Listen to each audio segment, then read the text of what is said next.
श्री गणेशाय नमः। बोलिए बांके बिहारी लाल की जय। देवशयनी एकादशी। देवशयनी एकादशी को हरिशयनी एकादशी भी कहते हैं।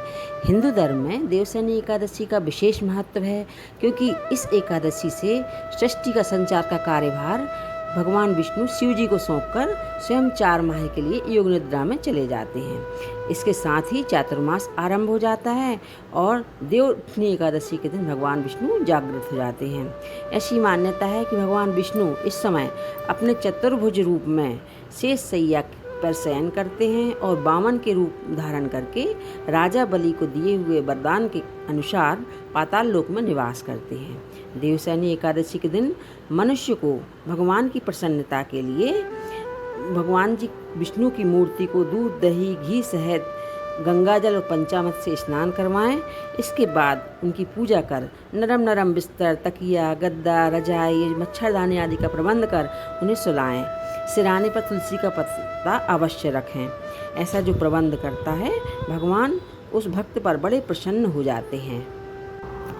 इस एकादशी के दिन विष्णु सहस्त्र नाम का पाठ करें और विष्णु सहस्त्र नाम से हवन भी करें। काले तिल और घी से हवन करने से सभी प्रकार के पापों से मुक्ति मिल जाती है और पूर्व जन्म के किए हुए अनजाने में जाने में किए हुए पापों से भी मुक्ति मिल जाती है। इस दिन जागरण का बहुत महत्व होता है। रात्रि में जागरण करते हुए, भजन कीर्तन करते हुए जागरण करने से भगवान विष्णु बहुत प्रसन्न होते हैं। इस दिन किया हुआ दान व्यक्ति को जन्मों जन्मों तक फल देता है। इसलिए देवशयनी एकादशी के दिन व्यक्ति को अन्न तथा बिस्तर का दान अवश्य करना चाहिए। इससे भगवान विष्णु की कृपा मिलती है और साथ में धन धान्य की कभी भी कमी नहीं रहती। यदि आपने अभी तक मेरा चैनल सब्सक्राइब नहीं किया है तो ज़रूर कर दीजिए और कथा को अपने इष्ट मित्रों और संबंधियों को ज़रूर शेयर करें। आप भी पुण्य लाभ लें और दूसरों को भी पुण्य लाभ का अवसर दें और पुण्य के भागीदार आप भी बनें। कमेंट्स बॉक्स में राधे राधे लिखकर बिहारी जी के चरणों में अपनी हाजिरी अवश्य लगाएं। जय श्री राधे। श्री गणेशाय नमः। बोलिए कृष्णचंद्र भगवान की जय। देवशयनी एकादशी, इसको पद्मा एकादशी भी कहते हैं। आषाढ़ मास के शुक्ल पक्ष की एकादशी को देवशयनी एकादशी कहते हैं। धर्मराज युधिष्ठिर बोले, हे भगवान, आषाढ़ मास के शुक्ल पक्ष की एकादशी का क्या नाम है? इस दिन कौन से देवता की पूजा की जाती है और उनकी विधि क्या है? सो विस्तार पूर्वक कहिए। श्री कृष्ण भगवान बोले, हे राजन, एक समय नारद जी ने ब्रह्मा जी से भी यही प्रश्न पूछा था। तब ब्रह्मा जी बोले कि नारद, तुमने कलयुग में जीवों के उद्धार के लिए सबसे उत्तम प्रश्न किया है, क्योंकि एकादशी का व्रत सब व्रतों में श्रेष्ठ है। इसके व्रत से समस्त पाप नष्ट हो जाते हैं। इस एकादशी का नाम पद्मा है। इसके व्रत करने से भगवान विष्णु प्रसन्न होते हैं। मैं एक पौराणिक कथा कहता हूँ, ध्यानपूर्वक सुनो। सूर्यवंशी मांधाता नाम का एक राजा था। वह सत्यवादी, महान, प्रतापी और चक्रवर्ती था। वह अपनी प्रजा का पुत्र की तरह पालन करता था। उसकी समस्त प्रजा धन धान्य से परिपूर्ण थी। वह सदैव सुखपूर्वक रहती थी। उसके राज्य में कभी भी अकाल नहीं पड़ता था। एक समय राजा के राज्य में अकाल पड़ गया और प्रजा अन्न की कमी के कारण अत्यंत दुखी रहने लगी। राज्य में यज्ञ होना बंद हो गए। एक दिन प्रजा राजा के पास जाकर प्रार्थना करने लगी कि हे राजन, समस्त विश्व की सृष्टि का मुख्य कारण वर्षा है। इसी वर्षा के अभाव में राज्य में अकाल पड़ गया है और अकाल से प्रजा मर रही है। हे राजन, आप कोई ऐसा उपाय बतलाइए जिससे हम लोगों का दुख दूर हो। इस पर राजा मांधाता बोला कि आप लोग ठीक कह रहे हैं, वर्षा के न होने से आप लोग बहुत दुखी हैं। राजा के पापों के कारण ही प्रजा को दुख भोगना पड़ता है।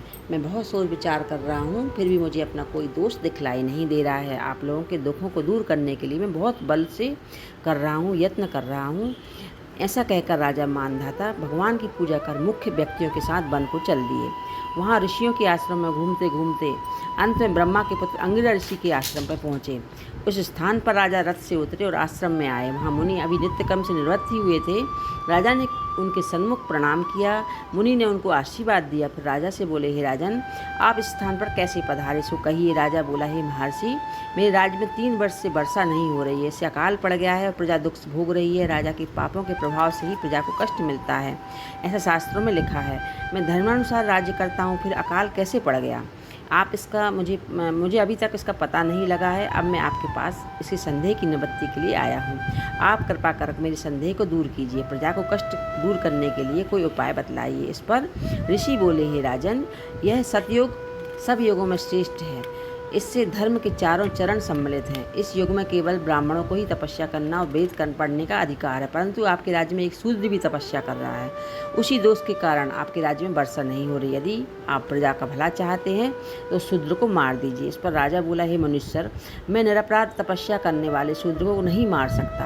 आप इस दोष को छूटने का अन्य कोई उपाय बतलाइए। तब ऋषि बोले, हे राजन, यदि तुम ऐसा चाहते हो तो आषाढ़ मास के शुक्ल पक्ष की पद्मा नामक एकादशी का विधि पूर्वक व्रत करें।